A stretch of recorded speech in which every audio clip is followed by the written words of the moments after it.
नमस्कार, आप देख रहे हैं आज की खबर और आपके साथ मैं हूं दीक्षा कोहली। खबरों पर विस्तार से डालेंगे नजर, लेकिन सबसे पहले शुरुआत हेडलाइंस के साथ।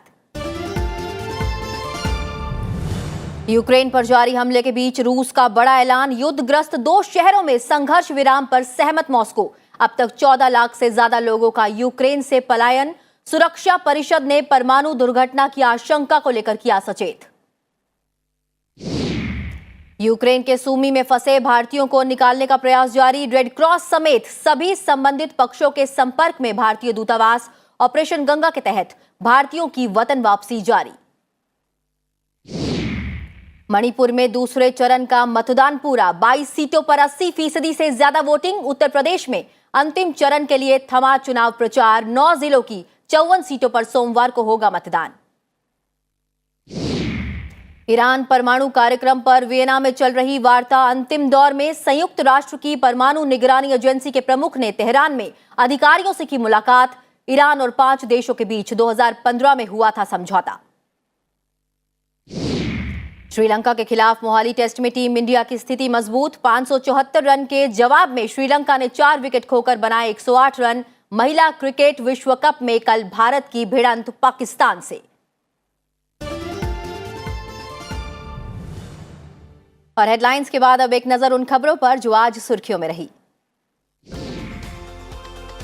रेल मंत्री अश्विनी वैष्णव ने रेल भर्ती परीक्षा में कथित अनियमितता के मामले में रिपोर्ट मिलने के बाद इसके समाधान को जल्द अधिसूचित करने का आश्वासन दिया है। इस मामले में समिति को 4 मार्च तक रिपोर्ट सौंपनी है। केंद्रीय मंत्री गजेंद्र सिंह शेखावत ने जल जीवन मिशन और स्वच्छ भारत मिशन ग्रामीण को लेकर बेंगलुरु में 6 राज्यों और 2 संघ शासित प्रदेशों के मंत्रियों के साथ एक समीक्षा बैठक की। उन्होंने कहा कि देश के हर व्यक्ति को पीने का पानी मुहैया कराया जा सके, इस दिशा में काम किया जा रहा है। पर्यावरण मंत्रालय ने हर एक 80 वर्ग मीटर स्थान में कम से कम एक वृक्ष लगाने का प्रस्ताव किया है, ताकि रिहायशी और वाणिज्यिक निर्माण स्थलों के कुल क्षेत्र का कम से कम 10% क्षेत्र हरियाली युक्त हो। ये नियम 5000 वर्ग मीटर से अधिक क्षेत्रफल की नई इमारत परियोजनाओं, पुरानी बनी इमारतों की मुरम्मत की स्थिति में लागू होगा। ब्रह्मोस मिसाइल के एडवांस वर्जन का सफलतापूर्वक परीक्षण किया गया। मिसाइल का निशाना एकदम सटीक रहा। ब्रह्मोस एक सुपरसोनिक क्रूज मिसाइल है, जिसे भारत और रूस ने संयुक्त उपक्रमण के तहत तैयार किया है। जम्मू कश्मीर के रामबन जिले में पंथियाल के पास पहाड़ी से पत्थरों के गिरने के कारण स्टील की एक सुरंग क्षतिग्रस्त हो गई। वाहनों की आवाजाही 12 घंटे तक बंद रखने के बाद जम्मू श्रीनगर राष्ट्रीय राजमार्ग को यातायात के लिए खोल दिया गया। देश में 15 से 18 वर्ष आयु समूह के 3 करोड़ से अधिक किशोरों को कोविड-19 टीकाकरण पूरा हो गया। कोविड टीकाकरण अभियान के तहत टीकाकरण ने 178 करोड़ 52 लाख का आंकड़ा पार कर लिया है। अब तक 2 करोड़ 4 लाख से अधिक पात्र लोगों को एहतियाती डोज दी जा चुकी है। चीन ने अपने रक्षा बजट में 7.1% की वृद्धि कर $230 अरब करने का प्रस्ताव किया है, जो पिछले साल के $209 अरब के मुकाबले $21 अरब अधिक है। इस वृद्धि के साथ चीन का रक्षा बजट भारत के रक्षा बजट के मुकाबले 3 गुना हो गया है। वहीं चीन ने जीडीपी का लक्ष्य पिछले साल के 6.1% से घटाकर 5.5% कर दिया है। उत्तर कोरिया ने समुद्र में एक संदिग्ध बैलिस्टिक मिसाइल का परीक्षण किया है। दक्षिण कोरिया के जॉइंट चीफ ऑफ स्टाफ के मुताबिक उत्तर कोरिया ने राजधानी प्योंगयांग से संभावित बैलिस्टिक मिसाइल देश के पूर्वी समुद्र की ओर दागी है। ये नहीं पता चल सका है कि वे कितनी दूर जाकर गिरी है। फाइनेंशियल एक्शन टास्क फोर्स ने पाकिस्तान को ग्रे सूची में रखा है और इस्लामाबाद को अपनी वित्तीय प्रणाली में शेष कर्मियों के जल्द सुधारने को कहा है।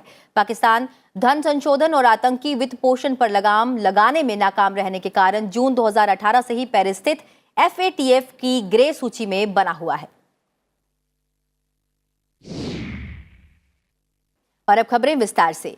रूसी सेना यूक्रेन के 2 क्षेत्रों में संघर्ष विराम पर सहमत हो गई है, ताकि वहां फंसे नागरिकों को सुरक्षित निकाला जा सके। रूस की सरकारी न्यूज एजेंसियों ने यह जानकारी दी है। आरआईए, नोवोत्सी और तास न्यूज एजेंसी ने एक बयान के हवाले से बताया है कि मॉस्को यूक्रेनी बलों के साथ कुछ निकासी मार्गों पर संघर्ष विराम के लिए सहमत हो गया है ताकि नागरिकों को दक्षिण पूर्व में रणनीतिक लिहाज से अहम बंदरगाह शहर मरियुपोल और पूर्वी शहर वोल्नोवाखा से सुरक्षित निकालने में मदद मिल सके। हालांकि यूक्रेनी सेना की तरफ से अभी संघर्ष विराम की कोई पुष्टि नहीं की गई है और फिलहाल ये भी स्पष्ट नहीं है कि निकासी मार्ग कब तक खुले रहेंगे। इस बीच रूसी सैनिकों ने यूरोप के सबसे बड़े परमाणु संयंत्र पर आधी रात को किए गए हमले के बाद कब्जा कर लिया है। इस हमले के दौरान वहां पर आग लग गई थी, जिसको लेकर पूरी दुनिया में कुछ समय के लिए परमाणु विकिरण से तबाही होने की चिंता बढ़ गई थी। रूसी सैनिकों ने पूरे इलाके को अपने कब्जे में ले लिया है, लेकिन संयंत्र पर कार्यरत कर्मचारी अपना काम कर रहे हैं। अंतर्राष्ट्रीय परमाणु ऊर्जा एजेंसी के प्रमुख राफेल मारियानो ग्रोसी ने हमले के बाद कहा कि 60% क्षमता के साथ केवल एक रिएक्टर काम कर रहा है। संयुक्त राष्ट्र और यूक्रेन के अधिकारियों के मुताबिक हमले के बाद दमकल कर्मियों ने आग को बुझा दिया है और कोई विकिरण नहीं हुआ है। इस हमले ने दुनिया की चिंता बढ़ा दी और आशंका पैदा हो गई कि 1986 में हुए चेरनोबिल हादसे से भी बड़ी आपदा पैदा हो सकती है। यूक्रेन के राष्ट्रपति व्लादिमीर ज़ेलेंस्की ने कहा कि उन्हें आशंका है कि धमाका सभी का खात्मा कर सकता है। हालांकि स्वीडन से लेकर चीन तक के अधिकारियों ने कहा है कि विकिरण के स्तर में वृद्धि नहीं हुई है। संयुक्त राष्ट्र सुरक्षा परिषद की आपात बैठक में यूक्रेन के संयुक्त राष्ट्र में राजदूत सर्गेई किस्लिस्टिया ने कहा कि आग रूसी गोलाबारी का नतीजा था और उन्होंने रूस पर परमाणु आतंकवाद का आरोप लगाया। ज़पोरिजिया परमाणु ऊर्जा संयंत्र के पास आग लगने की तस्वीरें आने के बाद संयुक्त राष्ट्र सुरक्षा परिषद की एक आपातकालीन बैठक में अंतर्राष्ट्रीय परमाणु ऊर्जा एजेंसी ने कहा कि परमाणु ऊर्जा संयंत्र में विकिरण के स्तर में कोई परिवर्तन नहीं हुआ। आईएईए के महानिदेशक मारियानो ग्रासी के मुताबिक परमाणु ऊर्जा संयंत्र पर हमले के लिए कौन जिम्मेदार है, इस बारे में अभी पुख्ता जानकारी नहीं है। उन्होंने कहा कि परमाणु ऊर्जा संयंत्र के नजदीक स्थित एक इमारत के पास यह हमला हुआ था। उन्होंने कहा कि कुछ दिन पहले जानकारी मिली थी कि रूस की सेना ज़पोरिजिया परमाणु ऊर्जा संयंत्र पर नियंत्रण पाने के लिए उस ओर बढ़ रही है। सुरक्षा परिषद की यह आपातकालीन बैठक America, Britain, France, Norway, Ireland और अल्बानिया की ओर से बुलाई गई थी। इस बीच यूक्रेन में मानवीय स्थिति पर विचार के लिए संयुक्त राष्ट्र सुरक्षा परिषद की सोमवार को फिर बैठक होगी। संयुक्त राष्ट्र में फ्रांस और मेक्सिको के दूतावासों ने यूक्रेन में निर्बाध मानवीय सहायता पहुंचाने से संबंधित प्रस्ताव को मंजूरी देने की मांग की है। अमेरिका और उसके सहयोगी देशों ने रूस पर यूक्रेन के सबसे बड़े परमाणु ऊर्जा संयंत्र पर हमला करने और लाखों यूरोपीय लोगों की जिंदगी जोखिम में डालने का आरोप लगाया है। हालांकि रूस ने इन आरोपों को खारिज करते हुए दावा किया है कि परमाणु ऊर्जा संयंत्र के एक प्रशिक्षण सुविधा केंद्र में आग लगाने के लिए यूक्रेन का एक समूह जिम्मेदार था। यूक्रेन और पश्चिमी देशों ने रूस पर ही परमाणु ऊर्जा संयंत्र पर हमले का आरोप लगाया है। इस बीच पूर्वी यूरोप और स्कैंडिनेवियन देशों में विकिरण की स्थिति में मददगार आयोडीन टैबलेट की मांग बढ़ गई है। परमाणु विशेषज्ञों ने चेतावनी देते हुए कहा है कि टेक्नीशियन प्रबंधकों का निर्बाध पहुंचना सुनिश्चित किया जाना चाहिए ताकि परमाणु संयंत्र सुरक्षित तरीके से चलते रहें। अमेरिका के राष्ट्रपति जो बाइडेन ने कहा कि रूस का हमला केवल इस यूक्रेन पर हमला नहीं है, बल्कि यूरोप और वैश्विक शांति पर हमला है। जो बाइडेन ने फिनलैंड के राष्ट्रपति के साथ बातचीत के बाद कहा कि दोनों देश कुछ वक्त से लगातार संपर्क में हैं। उन्होंने कहा कि उन्होंने मिलकर रूसियों के खिलाफ संयुक्त प्रतिक्रिया दी है और यूक्रेन के खिलाफ अकारण और गैर उकसावे वाले आक्रमण के लिए रूस की जवाबदेही तय कर रहे हैं। इससे पहले राष्ट्रपति बाइडेन ने पोलैंड के राष्ट्रपति एंड्रेज हुडा से बातचीत की और रूस के यूक्रेन पर हमले के खिलाफ देशों की प्रतिक्रिया पर भी बातचीत की। इस बीच विदेश मंत्री एंटनी ब्लिंकन ने ब्रसेल्स में कहा कि अमेरिका ने यूरोप में अतिरिक्त 7,000 सैनिकों को भेजा है और नाटो के पूर्वी बेड़े को मजबूत करने के लिए अपने बलों की तैनाती में कई बदलाव किए हैं। अंतर्राष्ट्रीय प्रवास संगठन ने कहा है कि युद्ध शुरू होने के बाद यूक्रेन छोड़कर जाने वाले लोगों की संख्या बढ़कर 14 लाख के पार पहुंच गई है। यूक्रेन से लोग जिन देशों में पहुंचे हैं, वहां की सरकारों से प्राप्त आंकड़ों का हवाला देते हुए संयुक्त राष्ट्र की एजेंसी ने कहा कि उनमें से 7,87,000 लोग पोलैंड गए हैं। इसके अलावा करीब 2,28,700 लोग मोल्डोवा, जबकि 1,44,000 से ज्यादा लोग हंगरी, वहीं 1,32,600 लोग रोमानिया और 1 लाख लोग स्लोवाकिया गए हैं। एजेंसी ने कहा कि 138 देशों के नागरिक यूक्रेन की सीमा पार कर पड़ोसी राष्ट्रों में गए हैं। रूस यूक्रेन युद्ध के बीच मॉस्को ने फेसबुक के साथ ट्विटर और यूट्यूब को देश में ब्लॉक कर दिया है। इन सोशल मीडिया प्लेटफॉर्म्स पर रूसी कंपनियों के साथ भेदभावपूर्ण रवैया अपनाने का आरोप है। वहीं फेसबुक की ओर से जारी बयान में कहा गया है कि रूस ने अपने निर्णय से लोगों को विश्वसनीय जानकारी से वंचित कर दिया है। यूक्रेन में भारतीय दूतावास ने कहा है कि वो पूर्वी यूक्रेन के शहर सूमी से भारतीय नागरिकों को सुरक्षित निकालने के लिए हर संभव तरीके तलाश रहा है। दूतावास ने कहा कि वो यूक्रेन में फंसे भारतीयों को निकालने के लिए निकासी मार्गों की पहचान के वास्ते रेड क्रॉस समेत सभी संबंधित वार्ताकारों के संपर्क में है। सूमी उन संघर्ष क्षेत्रों में से एक है जहां रूसी और यूक्रेनी सेनाओं के बीच भीषण लड़ाई देखने को मिल रही है। दूतावास ने कहा कि जब तक हमारे सभी नागरिकों को बाहर नहीं निकाल लिया जाता, तब तक नियंत्रण कक्ष सक्रिय रहेगा। सुरक्षित रहें और सशक्त बने रहें। The main focus is now on Sumy. This is a little in the northeast on the border with Russia. Now here, of course, this has been in the news a lot, and we are exploring multiple options for evacuating our students out of there. But let me reiterate, the main challenge remains the ongoing shelling there, ongoing violence there, and the lack of transportation, primarily. But even more the transportation, I think it's a problem of having a secure and safe way to get them out while they are not under threat. Arindam Bagchi की बात आप सुन रहे थे। बढ़ते हैं आगे। Operation Ganga के तहत यूक्रेन से अब तक 13,000 से अधिक भारतीय नागरिकों को निकाला गया है। यह अभियान युद्ध स्तर पर जारी है। रूसी सेना के हमले के मद्देनजर यूक्रेन का हवाई क्षेत्र 24 फरवरी को ही बंद कर दिया गया। इसके बाद यूक्रेन के पड़ोसी देश रोमानिया, हंगरी, स्लोवाकिया और पोलैंड से विशेष उड़ानों के जरिए फंसे हुए भारतीय नागरिकों को वापस लाया जा रहा है। अभियान ऑपरेशन गंगा के तहत अब तक वायु सेना की 10 विशेष उड़ानों के जरिए 2056 भारतीयों को स्वदेश लाया जा चुका है।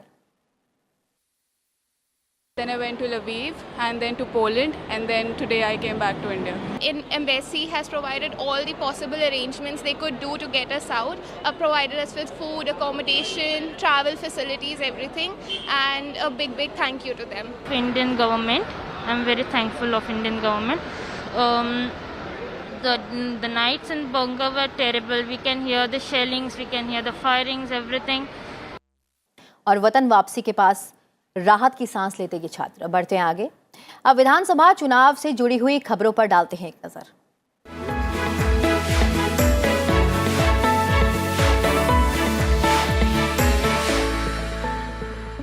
मणिपुर विधानसभा चुनाव के दूसरे चरण की 22 सीटों के लिए मतदान शांतिपूर्ण संपन्न हो गया।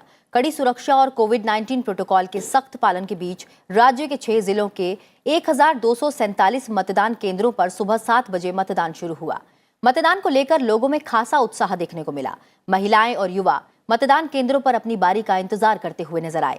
इस चरण में थाउबल, चंदेल, उखरूल, सेनापति, तामेंगलोंग और जिरीबाम जिलों की 22 सीटों के लिए वोटिंग हुई। मणिपुर विधानसभा चुनाव के दूसरे चरण में 80% से ज्यादा वोटिंग की खबर है। शुरुआती मतदाताओं में कांग्रेस नेता और पूर्व मुख्यमंत्री ओ इबोबी सिंह ने थौबल जिले में अपना वोट डाला। इन चरण में 92 उम्मीदवारों की राजनीतिक तकदीर का फैसला होगा। इनमें बीजेपी के 12, कांग्रेस के 18, नेशनल पीपल्स पार्टी के 11, जेडीयू और नगा पीपल्स फ्रंट के 10-10 उम्मीदवार शामिल हैं। उत्तर प्रदेश विधानसभा चुनाव के 7वें और अंतिम चरण का प्रचार थम गया है। 9 जिलों की 54 विधानसभा सीटों पर सोमवार को वोट डाले जाएंगे। ये जिले हैं मऊ, आजमगढ़, जौनपुर, गाजीपुर, वाराणसी, चंदौली, मिर्जापुर, सोनभद्र और भदोही। 7वें और अंतिम चरण में कुल 613 उम्मीदवार मैदान में हैं। उत्तर प्रदेश में 7वें चरण के लिए चुनाव प्रचार खत्म हो गया है। इन सब के बीच केंद्रीय गृह मंत्री अमित शाह ने दिल्ली में पार्टी कार्यालय में संवाददाता सम्मेलन को संबोधित किया। उन्होंने कहा कि उत्तर प्रदेश, उत्तराखंड, गोवा और मणिपुर में बीजेपी सत्ता में दोबारा वापसी कर रही है, जबकि पंजाब में बीजेपी की स्थिति पहले से बेहतर होगी। मैं कह सकता हूं कि 5 राज्यों में बूथ स्तर से लेकर राष्ट्रीय अध्यक्ष तक और हमारे सर्वोच्च नेता नरेंद्र मोदी तक सभी लोगों ने एक वाक्यता के साथ प्रचार कर भारतीय जनता पार्टी के हर राज्य के चुनावी मुद्दों को और हमारे उपलब्धियों को जनता तक पहुंचाया है। तो मैं निश्चित रूप से कह सकता हूं कि भारतीय जनता पार्टी के प्रचार अभियान को 5 राज्यों में जनता ने एक बहुत अनुकूल प्रतिसाद दिया है। आप सुन रहे थे गृह मंत्री अमित शाह को। बढ़ते हैं आगे और विधानसभा से जुड़ी कुछ और खबरों पर डालते हैं नजर। उत्तर प्रदेश में आखिरी दौरे का प्रचार थमने से पहले सभी पार्टियों के दिग्गजों ने धुआंधार प्रचार किया। एक नजर डालते हैं विधानसभा से जुड़ी उन खबरों पर जो आज सुर्खियों में रही, जैसे कि उत्तर प्रदेश में चुनाव प्रचार के आखिरी दिन प्रधानमंत्री नरेंद्र मोदी ने वाराणसी के खजूरी में विधानसभा और जनसभा को संबोधित किया। उन्होंने उत्तर प्रदेश के विधानसभा चुनावों को सत्ता समर्थक चुनाव करार देते हुए कहा कि लोग खुद मौजूदा सरकार को सत्ता में बनाए रखने के लिए लड़ रहे हैं। वहीं उन्होंने वोकल फॉर लोकल से चिढ़ने का आरोप लगाते हुए विपक्ष को घेरा। केंद्रीय गृह मंत्री अमित शाह ने जौनपुर में राज्य के कानून व्यवस्था की तारीफ की। उन्होंने दावा किया कि प्रदेश में 5 साल में कानून व्यवस्था में बड़ा परिवर्तन आया है। उन्होंने कहा कि ऐसे नेताओं को राजनीति में रहने का कोई हक नहीं जो लोगों की जान की परवाह किए बिना राजनीतिक खिचड़ी पकाते हैं। बीजेपी अध्यक्ष जेपी नड्डा ने भदोही में विपक्ष पर निशाना साधा। उन्होंने कहा कि विपक्षी दल विकास की बजाय सांप्रदायिकता और तुष्टीकरण की राजनीति करते हैं। जेपी नड्डा ने कहा कि प्रदेश सरकार ने स्वास्थ्य सुविधाओं के साथ शिक्षा पर फोकस किया है। उत्तर प्रदेश के मुख्यमंत्री योगी आदित्यनाथ ने आजमगढ़ में विपक्ष पर हमला किया। उन्होंने कहा कि विपक्ष में विकास, गरीबी और रोजगार के लिए नहीं, आतंकवादियों के लिए संवेदनाएं थी। आज उनके कार्यकाल में प्रदेश दंगा मुक्त हो गया है। समाजवादी पार्टी के अध्यक्ष अखिलेश यादव ने अंतिम चरण के आखिरी दिन आजमगढ़ में बीजेपी पर हमला किया। उन्होंने कहा कि 6 चरणों के चुनाव के बाद बीजेपी नेताओं ने अपने घरों से झंडे उतार लिए हैं। बीजेपी नेताओं का झूठ कहीं टिक नहीं पा रहा। उत्तर प्रदेश में होने वाले विधानसभा चुनाव में वोटरों को मतदान के प्रति प्रेरित करने के लिए बीएचयू के एनएसएस के वॉलंटियर्स ने वाराणसी के 80 घाट पर चेन बनाकर वोटरों को मतदान के प्रति जागरूक किया।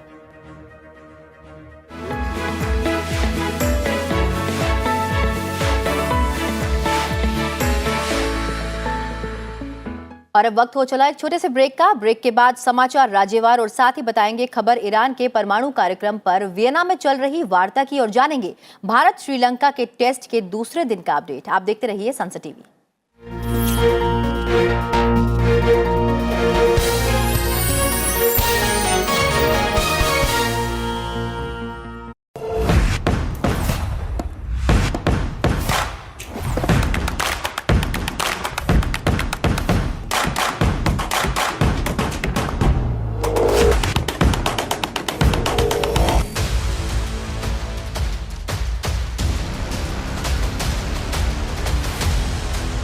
अंतर्राष्ट्रीय महिला दिवस के इस खास मौके पर बात होगी उन महिलाओं की जिन्होंने अपने आत्मबल पर न सिर्फ खुद की रक्षा की है बल्कि देश की सुरक्षा के लिए भी वो आज तत्पर हैं। Be it a boy or a girl, they have to be equally competent, they have to be equally professional. देखिए हमारा खास कार्यक्रम नारी शक्ति को सलाम।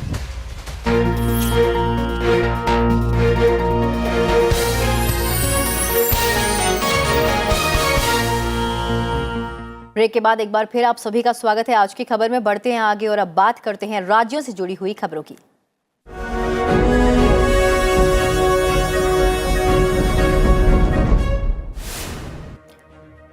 प्रधानमंत्री नरेंद्र मोदी कल पुणे दौरे पर जाएंगे। प्रधानमंत्री यहां पुणे मेट्रो रेल परियोजना को हरी झंडी दिखाएंगे। ये परियोजना 11,400 करोड़ रुपए से अधिक की लागत से पूरी की गई है। प्रधानमंत्री यहां विभिन्न विकास परियोजनाओं का उद्घाटन और शिलान्यास भी करेंगे। बिहार विधान परिषद चुनाव के लिए कांग्रेस ने 8 उम्मीदवारों के नाम का ऐलान कर दिया है। पार्टी की ओर से जारी उम्मीदवारों की सूची के मुताबिक कटिहार से सुनील कुमार यादव, पश्चिमी चंपारण से मोहम्मद अशफाक अहमद, मधुबनी से सुबोध मंडल और सीतामढ़ी सह शिवहर से नूरी बेगम उम्मीदवार होंगी। असम के 80 नगर निकायों में 977 वार्ड में कल मतदान होगा। राज्य के निकाय चुनाव के इतिहास में पहली बार ईवीएम का इस्तेमाल किया जाएगा। चुनाव में 2532 उम्मीदवार अपनी किस्मत आजमा रहे हैं। मतगणना 9 मार्च को होगी।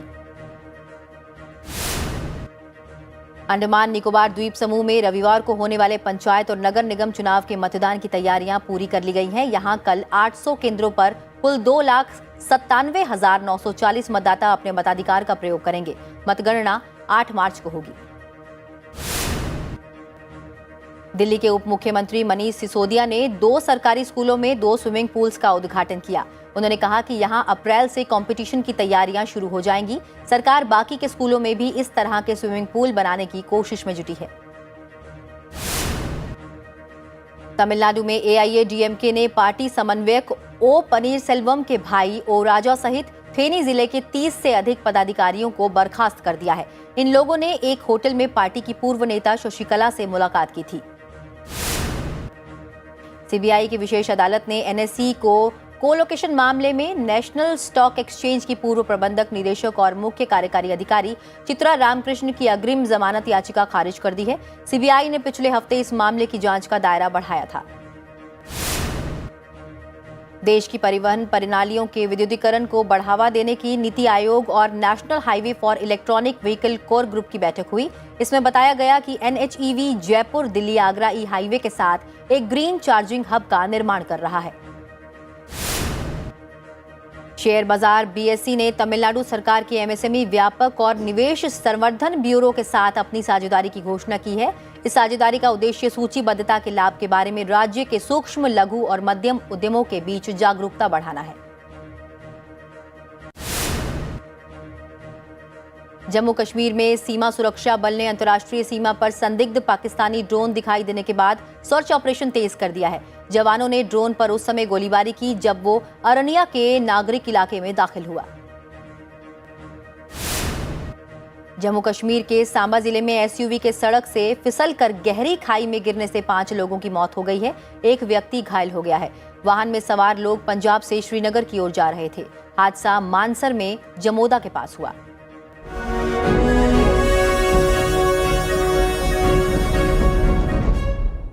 अब नजर कुछ और खबरों पर। पाकिस्तान के इस्लामाबाद में आयोजित स्थायी सिंधु आयोग की 117वीं वार्षिक बैठक में हिस्सा लेने के बाद भारतीय दल स्वदेश लौट आया है।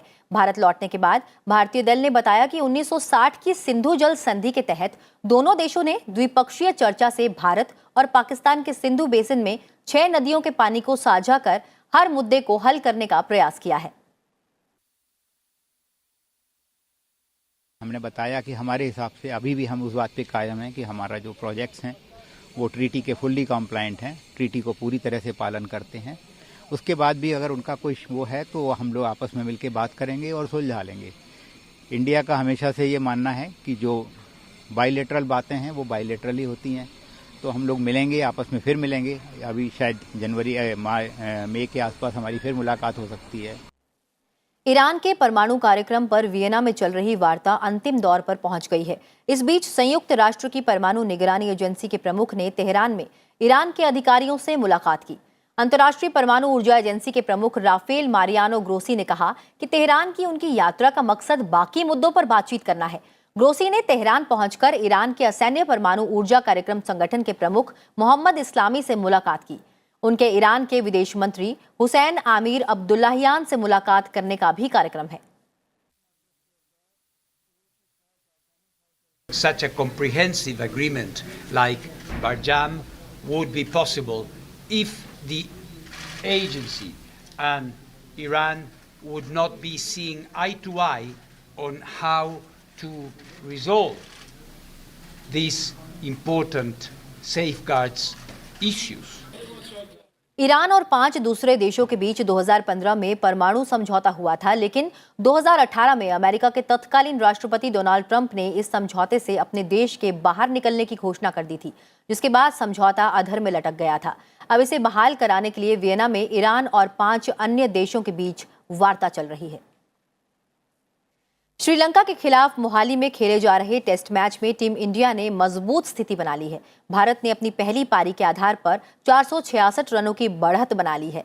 इससे पहले रविंद्र जडेजा के 175 रन की नाबाद पारी के दम पर 574 स्कोर पर टीम इंडिया ने अपनी पहली पारी घोषित की। इसके जवाब में श्रीलंका ने दूसरे दिन का खेल खत्म होने तक 4 विकेट खोकर 108 रन बनाए।